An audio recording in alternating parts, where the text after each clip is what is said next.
Coucou tout le monde, j'espère que vous allez bien. Merci d'être de plus en plus nombreux sur la chaîne, ça je tenais à le dire. On va commencer directement dans le vif du sujet, je ne vais pas m'éparpiller dans du blabla. Je pensais aujourd'hui faire la vidéo sur les runners et on m'a demandé de faire autre chose. On m'a demandé de faire autre chose. Donc certainement qu'il y a un message à canaliser. Ça a peut-être un rapport avec le portail 777 d'hier qui s'est ouvert. Contraction, oui. Mais aussi, rappelez-vous, la lune était assez intense. La lune du 3. Et il y a eu pas mal de défis autour de ça. Et vous aviez normalement des défis de désengagement, de savoir vous désengager des autres pour oser enfin vous engager envers vous-même. C'est un peu le défi pour voir si vraiment vous avez compris les compréhensions que vous aviez, si vous savez les mettre en action. Puisque depuis des mois et des mois, on parle dans toutes les vidéos que la mission de vie, c'est d'aller vers notre bonheur. Donc, est-ce que réellement vous êtes engagé vers ça? Et est-ce que vraiment vous êtes engagé pour aller vers ce bonheur? Donc, vous avez beaucoup de tests et de défis.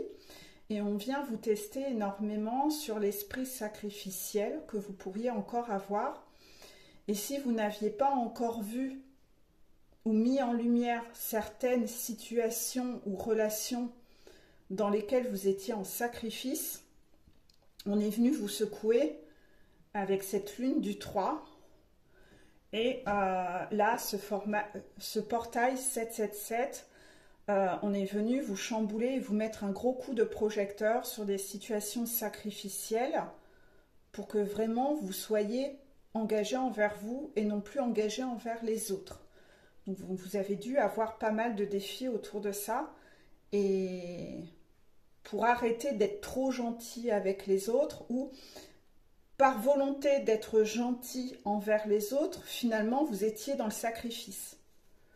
Donc moi je vous l'avais dit dans plusieurs vidéos, j'ai été énormément testée là-dessus et j'ai été testée déjà avant vous, exprès pour que je vous en parle en vidéo. Contraction, hein. Ça on l'avait déjà vu. Donc en fait je vous en ai parlé beaucoup en vidéo pour vous préparer à ça. Si vous ne les avez pas regardés en temps et en heure, ben vous êtes peut-être passé en travers.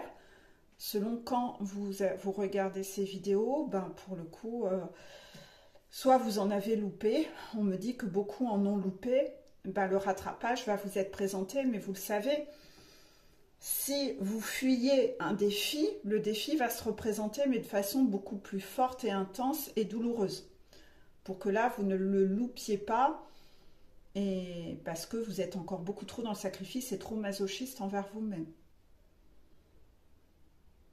Donc j'ai deux cartes du message que j'ai à transmettre. Je me détache de ce que je n'aime pas. Je me détache de ce que je n'aime pas.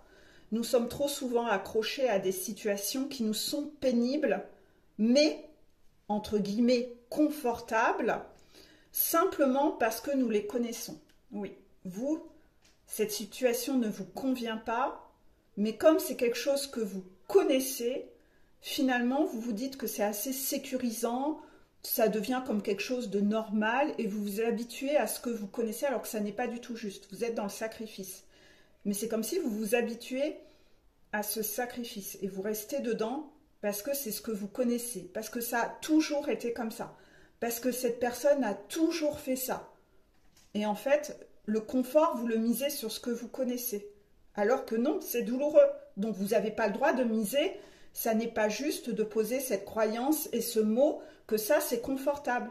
La source ne le permet pas. Vous n'avez pas le droit, si vous avez compris que vous devez aller vers une mission, d'aller vers votre bonheur, de vous dire que la souffrance est confortable juste parce que vous vous y êtes habitué. C'est juste pas ok. Et c'est là-dessus qu'on vient vous chambouler en fait. Donc dès que nous nous en éloignons, nous nous donnons la meilleure chance d'atteindre le bonheur. Nous nous rapprochons de ce que nous aimons. Vous n'avez pas le droit de garder de situations sacrificielles dans votre vie. Donc quand vous avancez sur une montagne, hein, que vous soyez flamme jumelle ou pas flamme jumelle, n'importe qui. Quand vous avancez sur votre montagne d'éveil et de transformation, oui, de transformation, il y a des situations sacrificielles dont vous vous détachez, puis il y en a certaines que vous gardez autour de vous sans même plus détecter que même ce truc-là, c'est pas ok en fait. Juste parce que ça a toujours fonctionné comme ça. Donc là, souvent, c'est quelque chose de encore beaucoup plus proche de vous. Et ce truc-là, vous n'aviez pas prévu de lâcher ce truc-là, contraction. Donc c'est là où ça devient un peu plus douloureux et que le portail vient vous chambouler.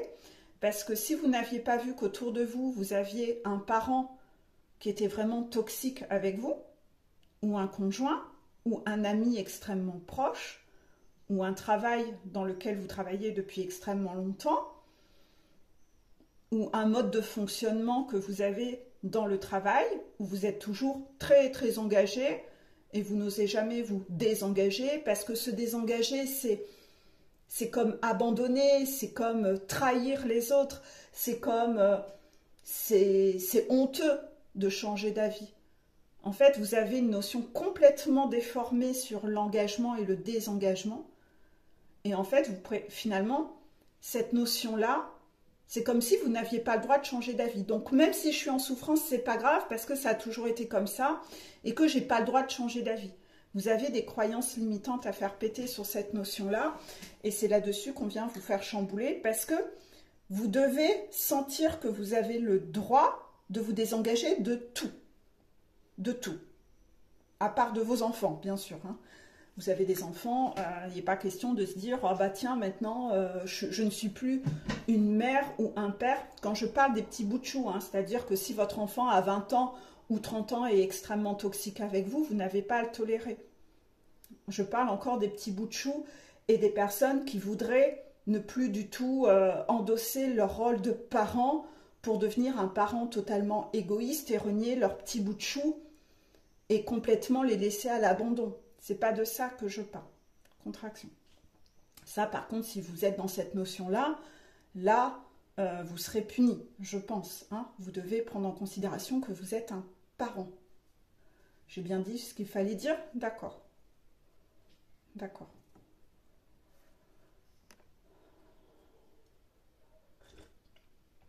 De toute façon, pour ces enfants, à partir du moment où vous êtes réglo et que vous vous donnez priorité, parce que là, on me demande d'intégrer un message, d'accord. C'est-à-dire que si vous êtes, par exemple, quelqu'un qui cherche à se séparer d'un couple, et il y a le problème de la garde des enfants. À partir du moment où vous choisissez de prioriser l'amour et la personne que vous aimez par rapport à la personne toxique avec qui vous vivez, au moment de la garde des enfants, comme vous avez su vous choisir, vous serez aidé et appuyé et vous verrez que des solutions vous seront présentées comme par magie.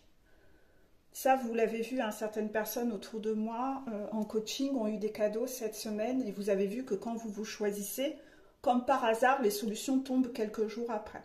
Oui, on attendait de vous voir actionner cette priorisation et après on vous aide et les solutions viennent comme par magie. Que ce soit dans le milieu professionnel, de l'argent, dans plein de choses. Vous avez vu ces cadeaux qui tombaient.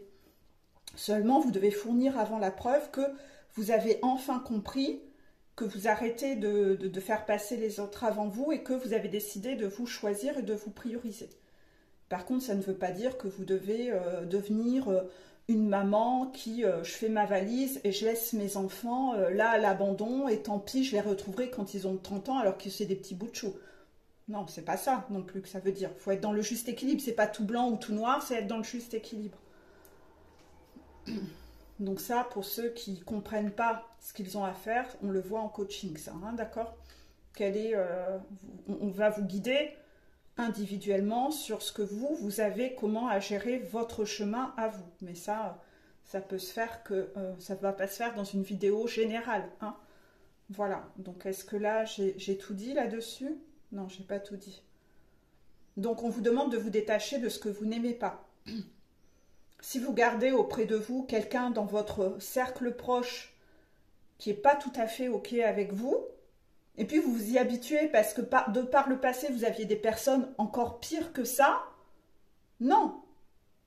Cette personne autour de vous n'est quand même pas OK, même si elle l'est moins que les personnes du passé, elle reste pas OK. Et pourquoi vous devriez vous contenter de ça, d'un à peu près? Vous êtes toujours en sacrifice. C'est la vidéo de ça va, ça a déjà été pire.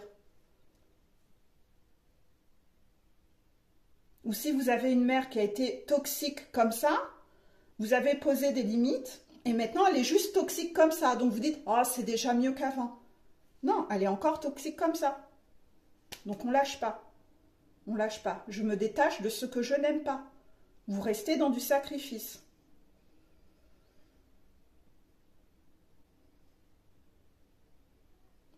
Moi, si j'ai en coaching des personnes qui sont extrêmement toxiques, et là-dessus on est venu me tester en boucle, et que je garde par esprit de sauveur en me disant cette personne est flamme jumelle, donc elle est censée guérir sa toxicité,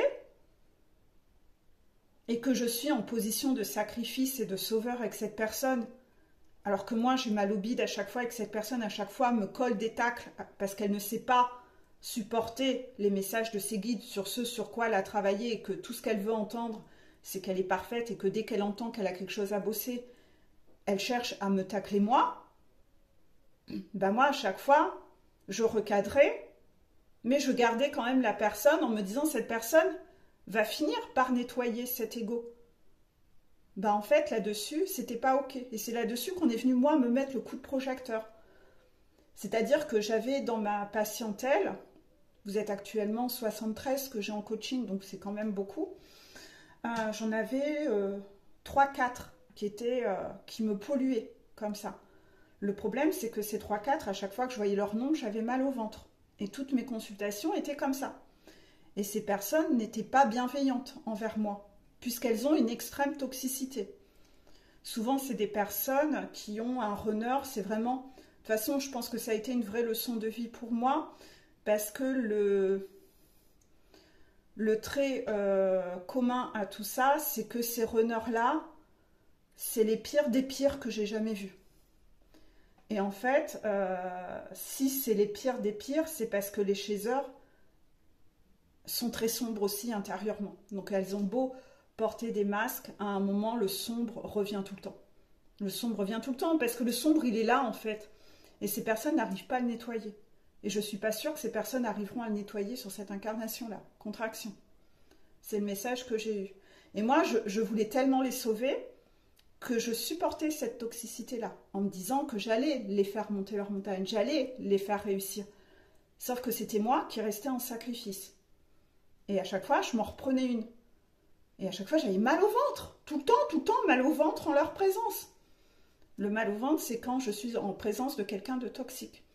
Et là, on m'a fait mettre ça en lumière pour que ces personnes viennent toutes me reclasher une fois de plus la même semaine. Alors là, je peux vous dire, toute la même semaine, et tous les jours, j'ai dégagé une de ces personnes. Et en fait, j'avais encore un esprit sacrificiel là-dessus que je n'avais pas du tout identifié. Pas du tout. Parce que, comme moi, j'avais ce rôle-là à jouer, je repartais dans un syndrome de sauveur et là-dessus, je me refaisais passer après. Et ça, on est venu me mettre ça en lumière. Donc, on me les a tous envoyés la même semaine pour que je vous en parle encore, pour que vous essayiez d'identifier dans votre vie une similitude. D'accord ? Et toutes ces personnes, il n'y en a pas une seule que j'ai gardée. Je les ai vraiment toutes dégagées. C'était mon défi à moi. Si j'en avais gardé, je pense que j'aurais pris des foudres, contraction. Donc j'ai vraiment fait le choix de me séparer de ces 3-4 personnes qui, si je les avais gardées, à la longue, je pense que je me serais auto-écœurée de ce travail que j'ai à faire avec vous. Contraction. Et les guides ont vu que ce sombre allait finir par m'écœurer de mon travail. Parce que je finissais par avoir des journées où quand je voyais le planning du jour, que je voyais que j'avais ces personnes-là, j'en avais mal au bide déjà de faire ma journée de travail. Je voulais déjà être au soir. C'est pas normal, quoi. C'est pas normal d'être dans ce contexte-là, en fait. Donc j'étais bien de nouveau en sacrifice à cause de personnes trop toxiques. Flamme jumelle ou pas flamme jumelle, on s'en fout. Ce n'est pas à moi de subir. Sinon, ça veut dire qu'à un moment, je vais m'écœurer, je vais arrêter ce travail et c'est tout le monde qui sera perdant. Ça, la source ne peut pas cautionner. La source préfère mettre de côté les 3-4 brebis égarées qui louperont leur incarnation et tant pis pour elles. Elles n'ont pas su être dans la remise en question et elles ont cherché encore à contrôler et manipuler les autres, à obtenir sans chercher à aller travailler sur elles. Tant pis pour elles. La source préfère qu'il y ait 3-4 brebis égarées que ce soit tout le monde. Donc là, par rapport à ça, je me détache de ce que je n'aime pas. Vous avez aussi ce défi comme moi. Donc là, la carte qu'il y a, c'est se désengager de l'autre. C'est parfois le début de l'engagement avec soi. Se désengager de l'autre, c'est parfois le début de l'engagement avec soi. N'ayez pas peur de ce mot. Si vous suivez ma story sur Facebook et Instagram, j'en ai parlé de ce défi depuis 10 jours. Et quasiment tous les jours, j'en reparle. Vous avez un défi d'oser vous désengager. Parce que vous n'avez jamais su vous désengager dans vos vies antérieures. Le runner n'a jamais su se désengager pour sa chaser. Ah, je suis mariée, donc je ne me désengage pas. Ça ne se fait pas. J'ai des enfants, je ne me désengage pas. Il faut qu'on reste tous sous le même toit. Ça ne se fait pas. J'ai un travail, il me pourrit la vie, mais je ne me désengage pas. Parce que la phrase que moi j'entendais quand j'étais justement dans cette situation de travail sacrificiel avant, c'est quand tu as un travail, tu ne te plains pas. On ne se désengage pas. On sait ce qu'on perd, mais on ne sait jamais ce qu'on gagne. Toutes ces phrases à la con. Ben, quand vous êtes en souffrance, oui, vous allez perdre de la souffrance. Voilà. Est-ce que c'est vraiment une perte? Non. Ce que vous allez gagner, ça sera toujours mieux que de la souffrance. Et si c'est encore de la souffrance, vous rechangerez encore. C'est quoi cette façon de penser à la con, de toutes ces phrases bateau à la con que vos parents vous ont inculquées pour vous maintenir dans du sacrifice? On dirait encore cette névrose de la guerre. On n'est plus en situation de guerre là. Hein? Il y a des bombardements là dans le jardin? Non. Donc arrêtez de rester avec ces phrases à la con que vos parents vous ont inculquées, de leurs parents qui ont connu des temps hyper compliqués en temps de guerre. Leur façon de penser à cette époque-là, il y avait des phrases qui étaient inculquées parce qu'ils ont vécu dans une époque qui était vraiment difficile. Mais on n'est plus dans cette époque-là, hein. Redescendez, hein. Regardez dehors. Hein. Donc, à un moment, il faut faire une mise à jour de ses croyances. C'est ce que je disais. J'ai une carte aussi comme ça où c'est écrit « Mets à jour tes croyances ». Windows 98 était à jour en 98. On est en 2023, merde, réveillez-vous quand même. Arrêtez, mais lâchez ces lampadaires-là, merde. Arrêtez de parler comme des petits vieux parce que papy, mamie disaient que... Putain, mais mettez-vous à jour. C'est quoi cette façon de penser là aujourd'hui? On dirait des personnes arriérées qui n'avancent pas, qui n'évoluent pas. Donc à un moment, il faut quand même trancher quand même, non? Vous avez quel âge? Vous vivez en 2023, vous êtes sûr que vous aviez vu que vous viviez en 2023 et qu'on n'est plus en guerre 40, hein? Non, non. Mettez-vous à jour, hein? Votre peur du manque, votre peur de manquer d'argent, votre peur de manquer de la bouffe. Observez tous vos dysfonctionnements que vous avez de là. À un moment, il faut peut-être lâcher quand même ce truc-là, non? Quand vous êtes encore avec des parents qui vous disent de rester dans un couple parce que « tu vas manquer d'argent ». Parfois, vous vivez dans une baraque qui vaut combien? Vous gagnez combien tous les mois? Non, mais vous vous rendez compte un peu? Donc là, on vous demande, voilà, se désengager. Si tu n'es pas libre de te désengager, tu n'es absolument pas un être libre. Donc, qui veut te garder encore en prison? Se désengager de l'autre, c'est parfois le début de l'engagement avec soi. S'il y a quelqu'un avec qui tu n'oses pas te désengager, c'est que cette personne t'emprisonne, tu es en prison, tu n'es pas encore libre, tu n'es pas encore cette montgolfière qui s'envole. Tu es encore cette montgolfière accrochée avec des cordes au sol. Tu as peur de perdre qui dans ta vie? Tu n'es donc pas libre. Donc là, on vient vous chambouler sur tout ça, sur ces notions-là. C'est ça qu'on vient vous mettre. Donc là, c'est violent parce que si vous aviez jamais écouté les messages ou que vous les avez écoutés comme ça et vous n'en avez pas pris en compte en écoutant. Vous entendez, mais vous n'écoutez pas. Vous ne le faites pas redescendre dans votre conscience. Vous ne vous en imprégnez pas des mots. Et bien, vous restez dans du superficiel, vous n'avez rien compris, vous avez des défis, des foudres, parce que vous ne comprenez pas. Et quand ça va être vraiment la grosse bombe qui te tombe sur la gueule parce qu'il y a des gens toxiques autour de toi, crois-moi que là, tu ne peux que le voir. Parce que moi, c'est ce que j'ai vécu là. Pendant 10 jours, quand je m'en prenais une dans la tronche tous les jours, j'étais obligée de voir que merde, putain, j'avais encore un serpent autour de moi, merde. Ah ouais, ce serpent, il avait encore des oreilles de peluche là. Il faisait les yeux de Harry Potter. Harry Potter, pourquoi vous dites Harry Potter? C'est le chapeauté, moi, que je pense. Pourquoi Harry Potter? Pourquoi on parle d'Harry Potter? J'aime bien Harry Potter, mais je vois pas le rapport. Non, moi, je pensais au chapeauté. Vous savez, les beaux yeux du chapeauté, là. Pourquoi Harry Potter? Harry Potter, il est gentil, lui. Parce qu'il a l'air innocent.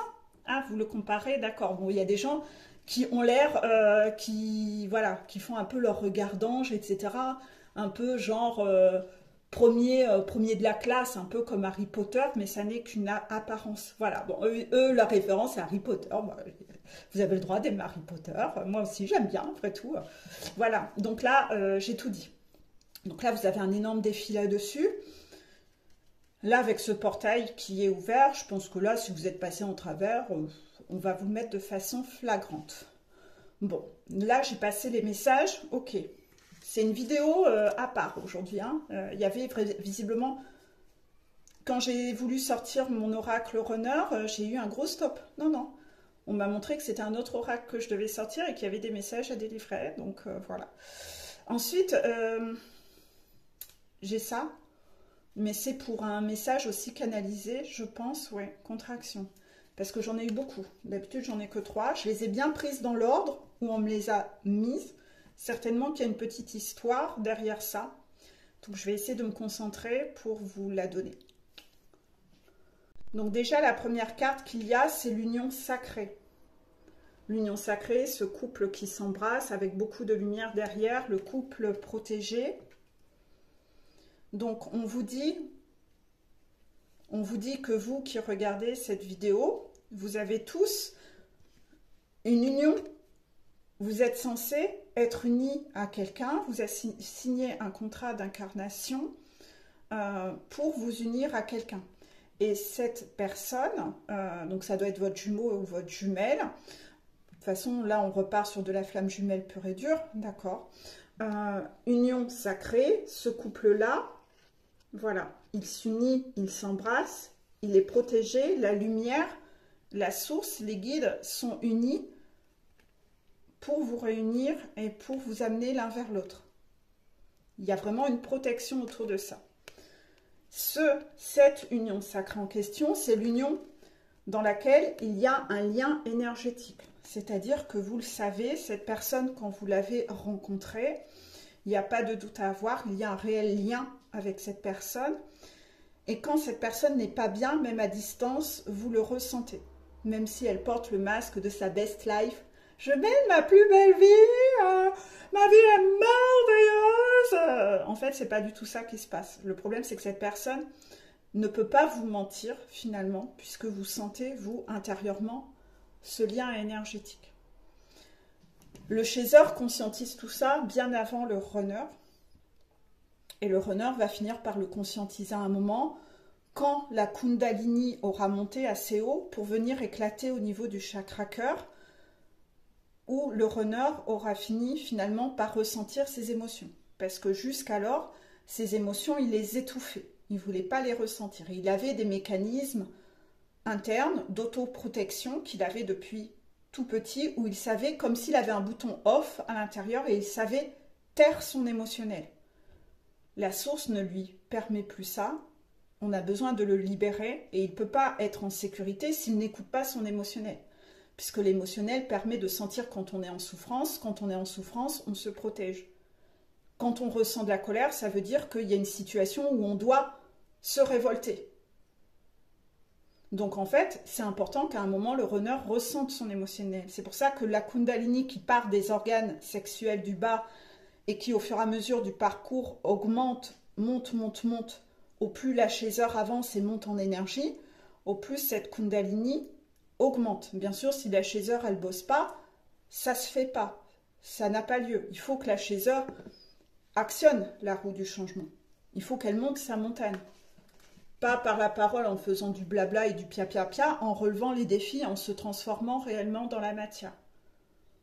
C'est ainsi que ça progresse et que ça vient après exploser au niveau du chakra cœur, où d'un seul coup, ça peut être violent pour le runner, parce que le runner ressent ce gros robinet d'émotionnel que, jusque-là, il arrivait à étouffer. Donc, c'est cette relation qui est sacrée. C'est là-dessus, c'est sur cette relation où il y a un lien énergétique que personne ni aucun rituel de magie noire ne peut rompre. Parce que souvent, et malgré ça, souvent les karmikas et les karmikos et les toxiques mamas vont chercher à venir couper ce lien énergétique. Toutes les personnes qui vont venir tenter de couper ce lien énergétique ou d'immobiliser avec des rituels de magie noire ou de réattirer quelqu'un contre sa volonté, tout rituel fait, c'est mis de côté, la source note, et quand cette personne n'aura plus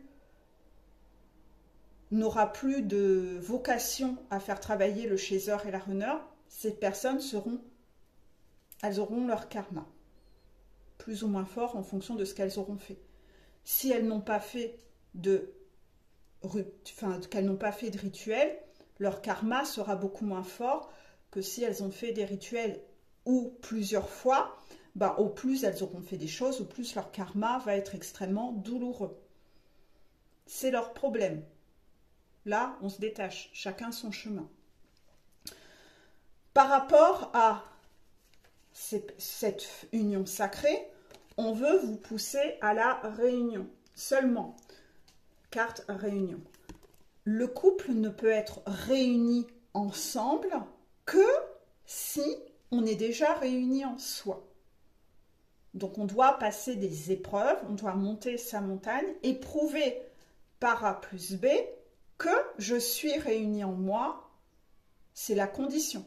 Je dois avoir réussi mon diplôme. En ce moment, on a tous les gamins ont leurs résultats de bac, de brevet, de leurs fameux diplômes qu'ils ont passés. Vous aussi, vous avez des épreuves et des diplômes à passer, à obtenir, de prouver que j'ai mon diplôme réunion en moi. J'ai réuni les 3 parts de moi. Je ne vais pas réexpliquer ici, puisque j'en ai parlé dans beaucoup de vidéos. Donc, tu dois te réunir en toi pour ensuite être réuni avec ton jumeau. Si tu ne sais pas te réunir en toi, et cette réunion que tu dois faire en toi, tu dois la faire seule, séparément de ton jumeau.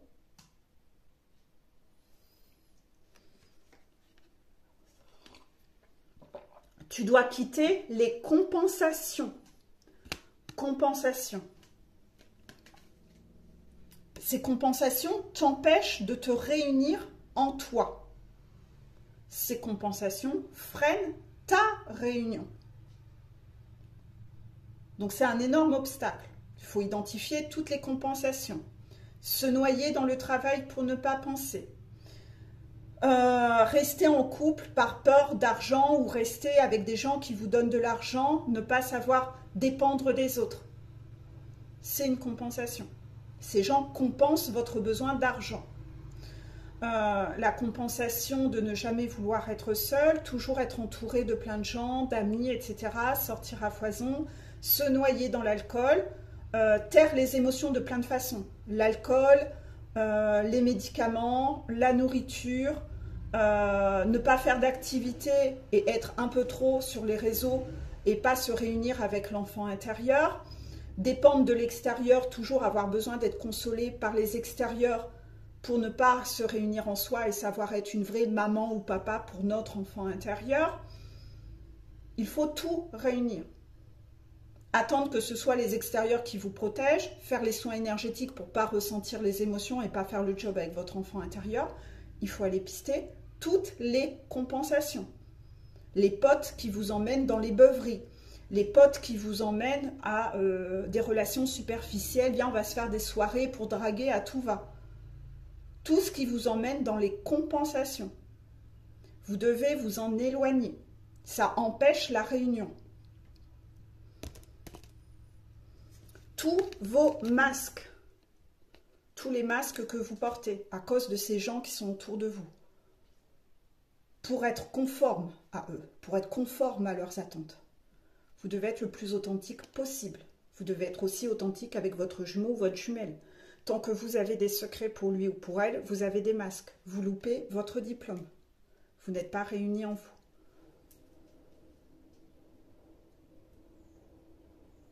Donc vous avez tout ça à travailler. Être le plus authentique possible et ne plus avoir de secrets pour l'autre.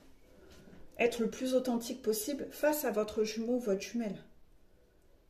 Toutes vos relations du passé ont échoué parce que vous étiez faux. Aujourd'hui, on veut que cette relation marche, donc obtenez la compréhension que vous devez être vrai aujourd'hui. Donc voilà, en fait, on vous demande en effet de vraiment travailler sur cette notion des masques. Est-ce que vraiment vous êtes authentique avec tout le monde? Visiblement pas, vous êtes en passé en travers d'axes de travail et de choses que vous aviez à travailler depuis le début et que vous n'avez pas fait. Parce que si vous avez encore des secrets l'un pour l'autre, ça veut dire que les masques ne sont pas tombés. Et qu'est-ce qu'on avait dit? On avait dit par exemple qu'en fin de parcours, le runner devait revenir vers sa chaiseur en lui disant son amour et en n'ayant plus de secret pour elle. Donc tant que vous avez encore, vous ne lui dites pas ce qui se passe dans votre vie, vous échouez, vous n'avez pas votre diplôme. Voilà pourquoi ça bloque. Mais tout ça, quelque part, on vous l'a expliqué depuis le début. Donc certains runners vont être revenus vers la chaiseur, mais encore avec des masques, et en disant pas ci, en disant pas ça, en faisant encore des secrets. Et ils ne comprennent pas pourquoi ça bloque. Ben, ça bloque parce que vous avez fait que la moitié. On vous avait dit de revenir sans masque, authentique. Donc vous êtes encore dans le contrôle. Vous êtes encore dans le contrôle à vouloir contrôler votre image. Vous êtes encore en train de contrôler les épreuves et de dire et de chercher à négocier ce que vous avez à travailler. Donc vous êtes encore dans la trahison. Parce que quand vous portez des masques avec votre chaiseur, comment une relation amoureuse peut fonctionner avec des masques? Surtout votre chaiseur, là je parle des fins de parcours, parce qu'on me demande de parler des fins de parcours. Et après on parlera des autres. Mais le chaiseur, en fin de parcours, il est éveillé. Ses radars fonctionnent. Il sent quand quelqu'un lui ment. Moi, par exemple, je vous disais tout à l'heure que j'avais mal au ventre quand je suis au contact de personnes toxiques. Normalement, quand vous arrivez en haut d'une montagne, vous sentez, vous avez plein de radars à l'intérieur de vous qui se réveillent quand vous êtes au contact d'une personne toxique. Même si vous n'êtes pas comme moi à savoir canaliser, parler avec les guides, etc., vous avez quand même des ressentis qui ne mentent pas quand vous êtes au contact d'une personne toxique ou que la personne vous ment en face de vous. Donc ça, je parle des fins de parcours, hein, parce qu'avant fin de parcours, je sais qu'il y en a plein d'entre vous qui sont dans une paranoïa qu'ils n'ont pas encore guéri de leurs blessures de trahison et que parfois, ils pensent que les gens leur mentent en face alors que ce n'est pas le cas. Là, je parle vraiment des fins de parcours. Ne mélangez pas tout, s'il vous plaît. Donc, quand le runner revient vers sa chaiseur en lui mentant et en lui racontant qu'un pouillème de choses ou en ayant que des conversations superficielles pour ne pas parler de la réalité de ce qui se passe dans sa vie, comment la source peut donner le diplôme au runner? Ben, il n'a fait que 10% du boulot à son retour. Ben non, il n'a pas. Donc il s'en prend encore plein la tronche, c'est normal. Ben, c'est normal. Vous allez au bac, vous passez qu'une épreuve sur 10. Est-ce que vous allez avoir votre bac? Ben non, vous allez vous prendre une moyenne de merde. C'est normal. Vous vous êtes trahi tout seul, vous avez échoué.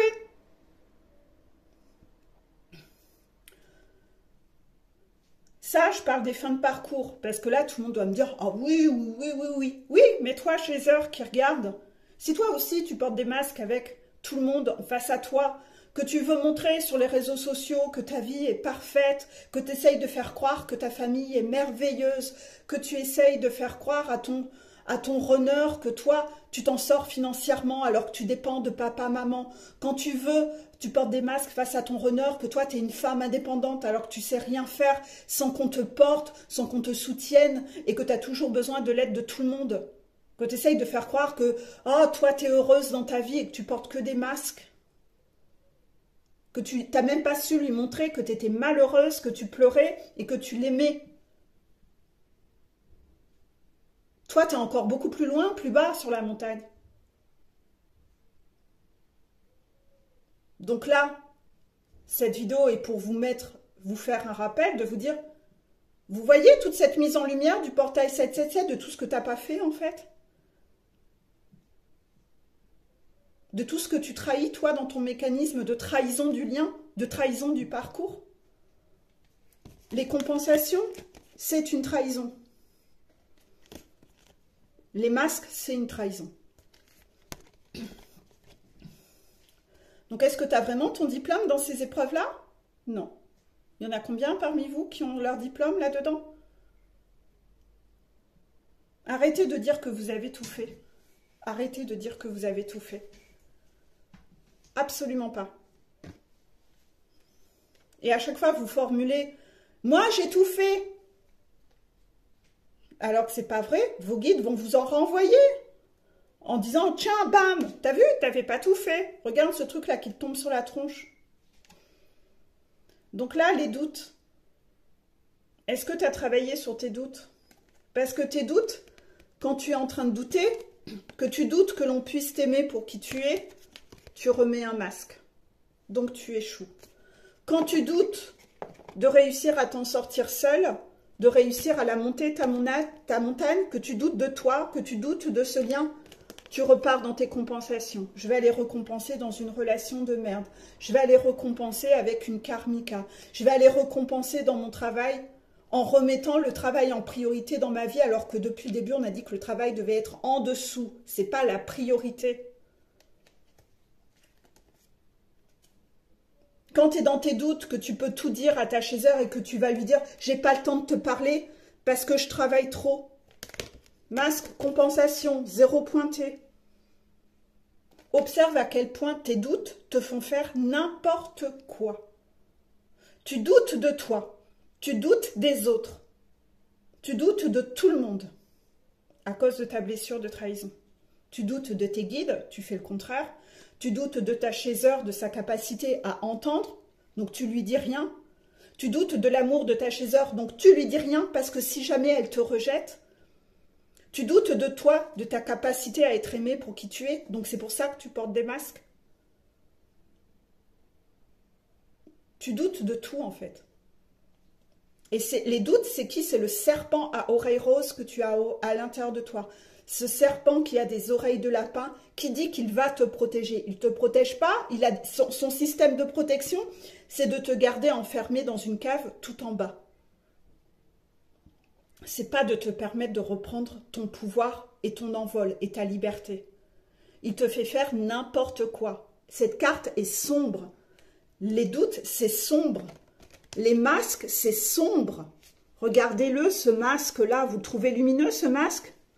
Absolument pas.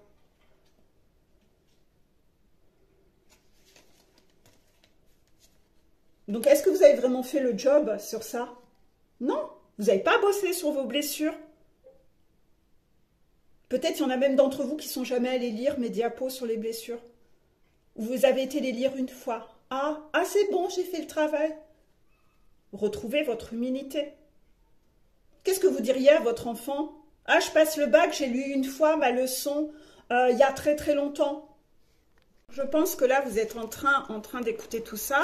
C'est le but de cette vidéo et que les guides voulaient que je fasse cette vidéo pour ce portail 777 et cette lune du 3 où vous aviez des défis, des engagements, de vous dire est-ce que vraiment je me suis désengagée de tout? Est-ce que je me suis déjà désengagée de ce fameux serpent à l'intérieur de moi qui me fait faire de la merde sans arrêt? Est-ce que je me suis désengagée de mes mécanismes de contrôlant? Est-ce que je me suis désengagée de mes mécanismes d'auto-sabotage? Est-ce que je me suis désengagée de toutes ces merdes, en fait? Non. Il y a plein de choses desquelles vous n'êtes pas désengagé. Vous avez besoin de vous désengager de tout ça pour aller vers votre complétude. C'est quoi la complétude? La complétude, c'est quand tu es apaisé à l'intérieur. Cette carte est zen, sereine. Le yin et le yang sont réunis. Ça forme un rond complet. Vous avez rééquilibré vos polarités. Donc vous êtes les 3/4 du temps, parce que vous ne deviendrez jamais un robot, vous devenez les 3/4 du temps serein et apaisé à l'intérieur. Vous êtes cool intérieurement. Vous allez bien. Donc, par rapport à ça, est-ce que vraiment vous vous sentez complet à l'intérieur de vous? Non. Quand tu vas pas bien, tu as besoin d'appeler quelqu'un. C'est que tu n'es pas complet en toi. Quand tu fais une crise de panique, tu as besoin de t'accrocher à quelqu'un pour que ce soit cette personne-là qui t'apaise. Ça veut dire que tu n'es pas complet en toi. Tu dépends de quelqu'un. Tous les mois, tu as besoin que papa, maman te donne de l'argent ou pour te payer ci ou ça dans l'année. Ça veut dire que tu n'es pas complet en toi. Tu dépends de l'extérieur. Quand il t'arrive une merde avec ta voiture, tu n'es pas capable de te débrouiller, d'appeler un garagiste, d'être indépendant. Tu as besoin que quelqu'un vienne faire les appels pour toi et solutionner les problèmes. Tu n'es pas complet en toi. Quand arrive le week-end, tu te fais chier, tu as besoin absolument de voir plein de gens, sinon quand tu es chez toi, tu t'emmerdes. C'est que tu n'es pas complet en toi. Tant que tu as besoin, c'est que tu n'es pas complet. Tu dois ensuite te dire que tu dois être plutôt dans une énergie d'avoir envie. Tu le fais parce que tu as envie. Tu as envie de passer du temps avec des gens. Tu as envie de voir des amis, mais tu ne le fais pas par besoin. Donc en fait, ce n'est pas tout le temps. C'est de façon occasionnelle, ponctuelle.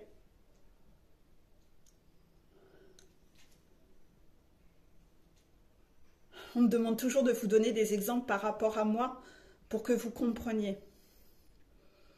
Avant, j'étais le genre de nana où je ne savais pas, je ne supportais pas de passer un week-end sans invitation, sans sortie. J'avais besoin de ça pour me sentir vivante. J'avais besoin de l'extérieur.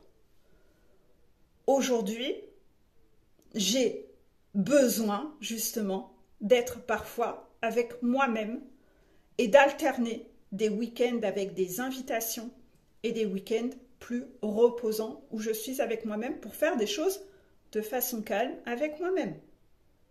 J'ai besoin de mes moments.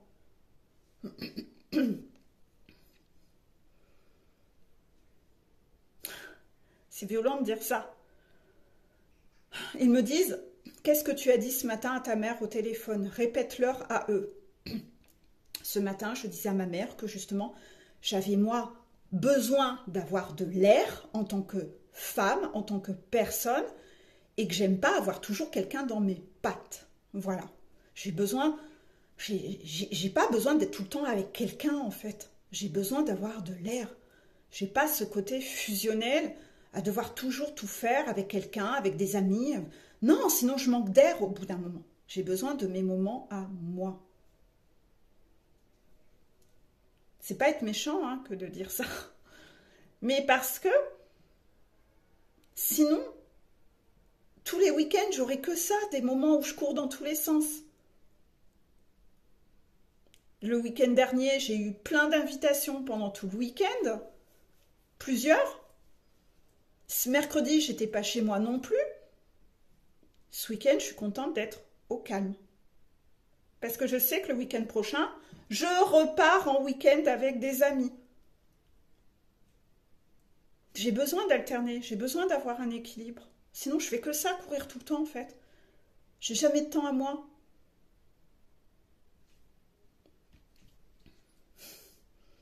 J'ai besoin de calme, j'ai besoin de pouvoir, vous savez, vous allonger sur un transat pour lire un bouquin ou même rien faire. Juste vous reposer dans le silence, écouter les oiseaux, jardiner dans le silence ou avec de la musique dans les oreilles.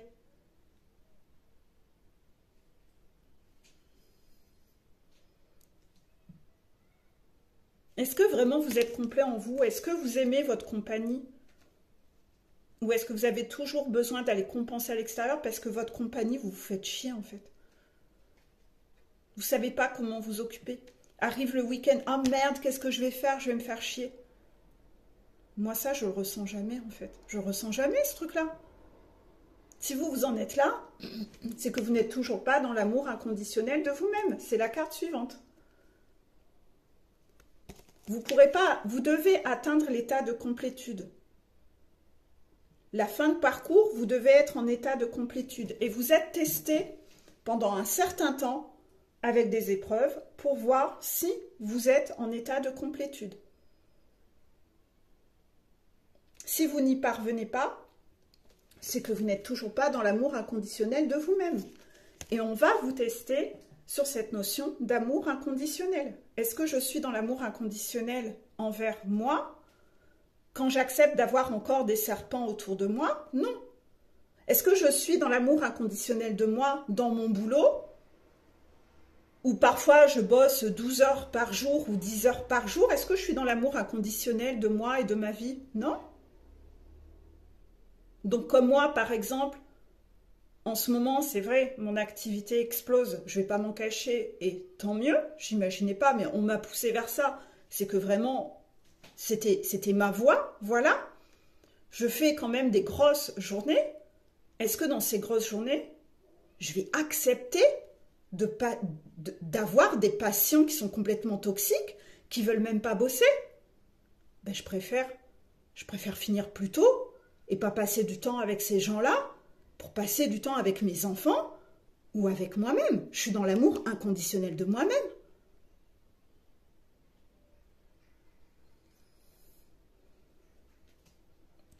Transposez ça à tout.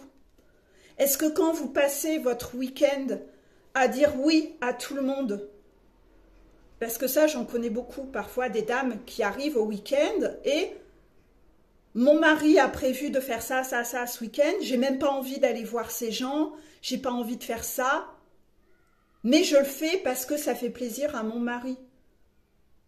Est-ce que tu es vraiment dans l'amour inconditionnel de toi-même? Absolument pas. Absolument pas.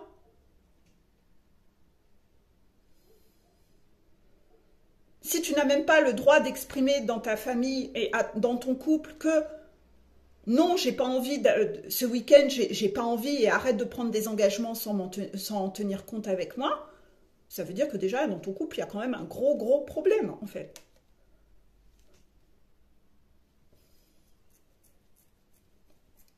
Les invitations, ça s'accepte à deux.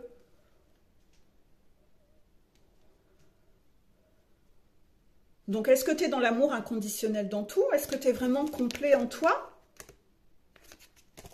Tu as plein de défis tous les jours qui te sont envoyés pour voir si tu es vraiment dans l'amour inconditionnel de toi-même.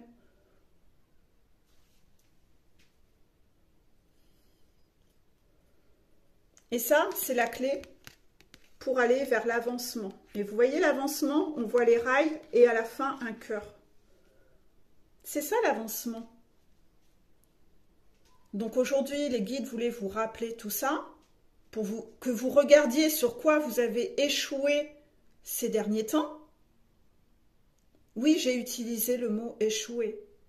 Est-ce que ça fait mal à quelqu'un qui me regarde? Ça fait du mal d'entendre le mot échouer? Est-ce que l'un d'entre vous va me dire « Oh là là, Peggy, tu as utilisé le mot échouer, t'es ultra culpabilisante. Moi, je suis parfaite, moi, je réussis tout. Surtout, il ne faut pas utiliser le mot échouer. » Moi, franchement, ça m'a jamais dérangé d'entendre que j'avais échoué à un défi. C'est ce qui m'a permis de toujours me remettre en question. Je trouve pas ça culpabilisant. L'échec fait partie de la vie. Combien de fois je me suis vautrée? C'est normal de se vautrer, on n'est pas parfait.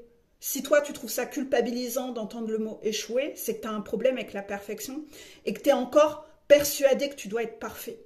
Et tu supportes pas de ne pas être parfait aux yeux de quelqu'un. Et là, tu as quelque chose à aller bosser. Ta blessure d'humiliation, ta blessure de rejet, ta blessure de trahison, ton côté contrôlant, où tu veux absolument prouver aux autres que toi tu es parfait, tu as encore beaucoup de choses à travailler dans ce cas-là. Parce que moi, j'ai aucun mal parfois de dire « Ah, aujourd'hui, j'ai eu un défi et j'ai échoué. » Merci. Les guides me disent « Non, mais c'est rare, toi. » Oui, c'est rare, mais pourquoi? Mais parce que justement, j'ai été dans cette vision-là, où j'avais pas de mal à me dire « Ah, bah, j'ai loupé mon défi aujourd'hui. » C'est pas grave. Je m'auto-flagellais pas, je me relevais. De toute façon, le lendemain ou le surlendemain, on me le représentait, et là, je le réussissais. Cette capacité à être dans cette humilité de vous observer et d'assumer vos erreurs et vos échecs, de savoir en parler, le verbaliser, d'être authentique, de ne pas porter de masque. De ne pas porter de masque. C'est ça qui vous fait avancer. Et c'est certainement ça qui a fait que j'ai avancé efficacement, moi, sur mon chemin, contraction. Si je n'avais pas eu cette capacité-là, je n'en serais pas là.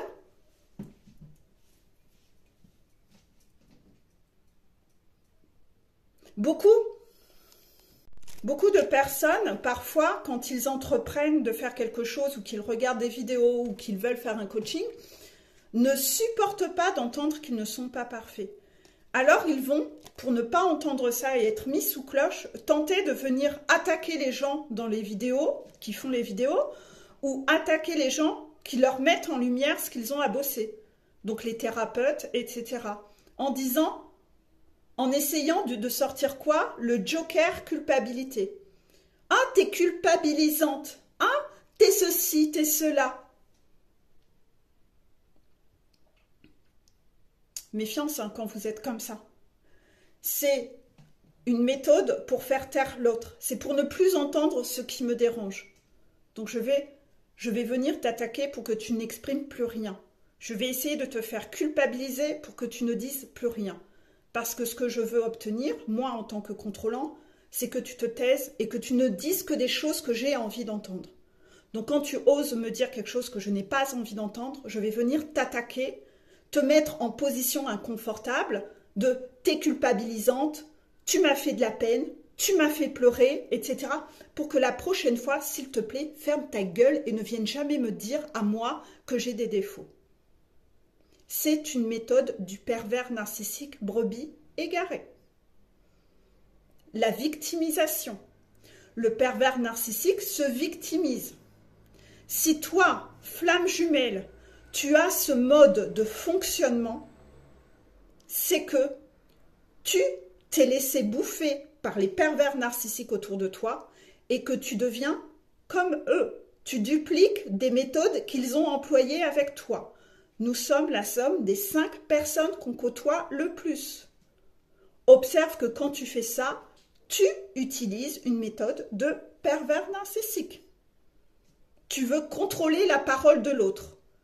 Tu veux juste qu'il la ferme, qu'il ne dise que ce que toi, tu as envie d'entendre.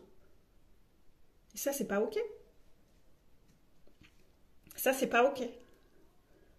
Et ça, c'est là-dessus où j'ai fait ce constat dernièrement, c'est que, et ça m'a fait du mal de me l'avouer, c'est que les personnes qui ont utilisé cette stratégie avec moi au moins une fois en coaching,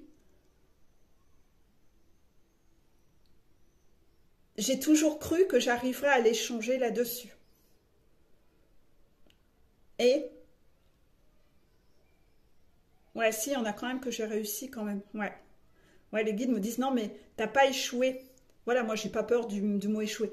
J'ai pas réussi avec tout le monde mais il y a quand même des gens qui, c'est plus fort qu'eux, ils sont toujours dans cette attaque et cette récidive constante.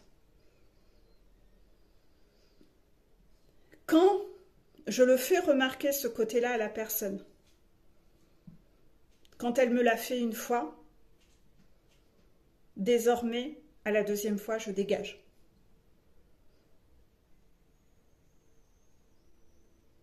Pourquoi? Parce que j'ai fait justement ce constat que ces gens qui faisaient ça le refaisaient tout le temps. Et en fait, il n'y a pas d'échange possible avec la personne. L'ombre est déjà trop là, et ces gens sont tellement dans leur syndrome de victimisation qu'ils sont persuadés que leur fonctionnement est normal et sain, et qu'ils sont victimes des autres. Donc finalement, ils sont victimes de leur guide, ils sont victimes de la source, ils sont même victimes de moi, leur thérapeute en coaching. Ils sont victimes de tout. Ouais, ils sont victimes de l'extérieur, c'est des pauvres petites brebis. La brebis égarée, pervers narcissique. La personne devient un pervers narcissique, brebis égarée. Elle est déjà dans le mécanisme d'être un pervers narcissique codépendant, donc qui peut changer, mais qui a pris ce mécanisme-là en duplication de quelqu'un. Et le codépendant a le choix, soit de se remettre en question et de guérir, soit de rester pervers narcissique et de devenir de plus en plus sombre. Donc quand une personne, même flamme jumelle, vient vers moi avec cette mentalité-là, maintenant, j'ai tellement subi avec plusieurs personnes en coaching comme ça, que j'ai dégagé, ou que la source m'a dégagé d'elle-même pour m'en protéger, que maintenant, je me dis, je ne passerai plus l'éponge autant de fois que de par le passé. Je passerai plus l'éponge autant de fois. Donc déjà, la première fois où ça se présente, je fais remarquer à la personne. À la deuxième, si ça se reproduit une deuxième fois, elle dégage. Elle dégage. Je me pose même pas de questions, hein. C'est-à-dire que je fais le coaching peut durer 5 minutes, j'ai entendu les messages et je dis, voilà, le coaching s'arrête là, je viens vers toi pour te dire que le coaching s'arrête là. Je m'en fous, je me désengage. Se désengager de l'autre, c'est parfois le début de l'engagement avec soi. J'ai décidé d'être un être libre, contraction. Je suis là pour aider les autres, mais pas à mon, à mon sacrifice. Tous ceux qui se lancent auprès de moi le savent, je fonctionne à tarif bas. C'est au moins l'avantage que j'ai, c'est que pour ce tarif bas, ça aide un max de gens qui peuvent être aidés pour le coup, mais je garde cette liberté de ne pas me laisser poser une pression, une exigence de la part des gens en face de moi. Je suis libre en fait. Je suis complètement libre. Et on m'a testé sur ça, vu que moi, j'avais un gros problème sur le désengagement depuis toujours. J'ai vécu un énorme burn-out et j'ai failli en vivre un deuxième. Le premier dans le salariat et le deuxième dans l'entrepreneuriat. Donc, croyez-moi que ce lampadaire, on est venu me tester là-dessus. Cette notion de me désengager des autres. Même dans le professionnel, parce que j'avais un énorme problème là-dessus.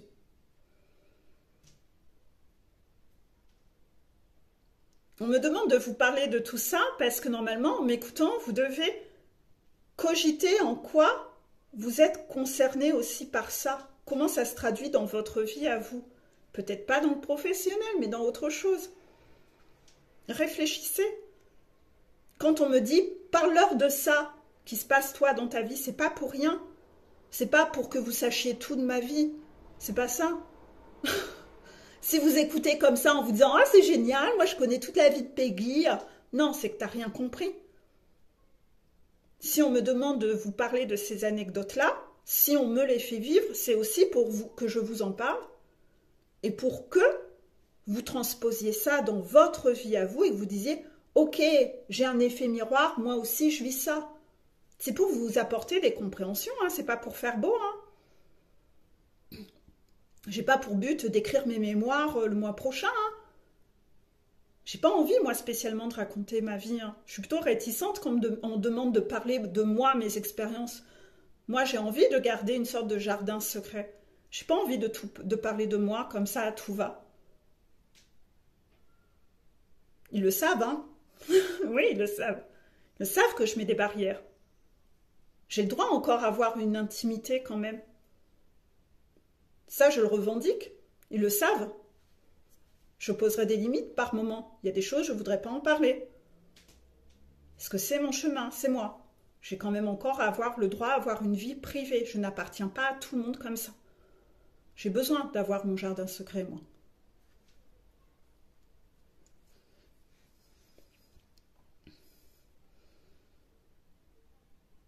Et vous? Et vous, comment vous êtes? Est-ce que vous avez besoin d'aller raconter votre vie comme ça? Vous croisez quelqu'un dans la rue, vous lui racontez toute votre vie? Ça, c'est très dysfonctionnel aussi. Hein. C'est très dysfonctionnel. Vous vous mettez en danger quand vous faites ça. Parce que les pervers narcissiques n'ont qu'une envie, c'est d'entendre tout ce qui se passe dans votre vie pour vous analyser. Après, ils connaissent tous vos points faibles. Et ils vont venir vous manipuler exactement sur ça. Alors parfois, vous dites « Ah, j'ai rencontré quelqu'un de merveilleux, on a tellement de points en commun. » Non, c'est un pervers narcissique. Quand tu l'as rencontré, au bout de 2 minutes, tu lui as tellement raconté tout ton mode d'emploi qu'il sait exactement comment te manipuler. Pourquoi tu as ce besoin d'aller parler de toi autant que ça à tout va? C'est dysfonctionnel. C'est normal de parler de soi, mais là aussi, c'est pas ni tout blanc ni tout noir. Quand tu rencontres quelqu'un en soirée et que dès le premier soir, tu as déjà raconté toute ta vie, non, c'est dysfonctionnel.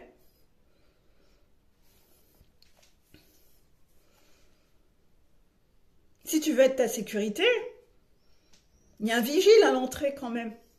Donc tu t'ouvres à la personne, tu apprends toi-même à la connaître, mais tu dévoiles pas tout de toi. Tu vas progressivement. Les relations se tissent au fil du temps. Ça ne se fait pas comme ça d'un coup. Quelqu'un que tu rencontres depuis 1 heure n'est pas censé en savoir autant sur toi qu'un ami de 20 ans. Non. Donc arrête de donner tout ton mode d'emploi. La personne tout de suite sait analyser. Le pervers narcissique, le point commun avec tous les pervers narcissiques, c'est que le pervers narcissique va faire semblant de s'intéresser à toi au début. Il va te poser des questions, il va te faire parler. Et toi, tu adores parce que « Ah, on m'écoute, il s'intéresse à moi ». Ça, c'est la première étape.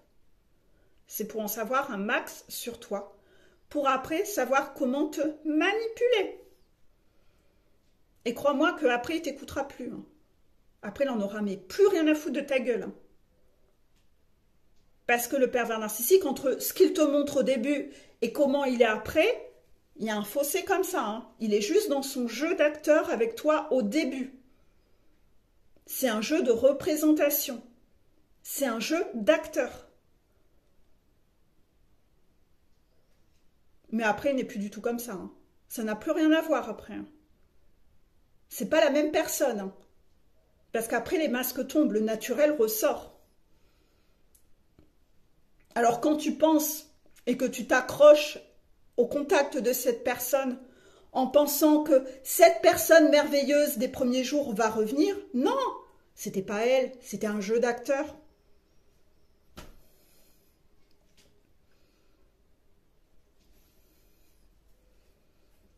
Voilà, je suis désolée, mais tout ça, c'est les messages qu'on voulait vous délivrer aujourd'hui.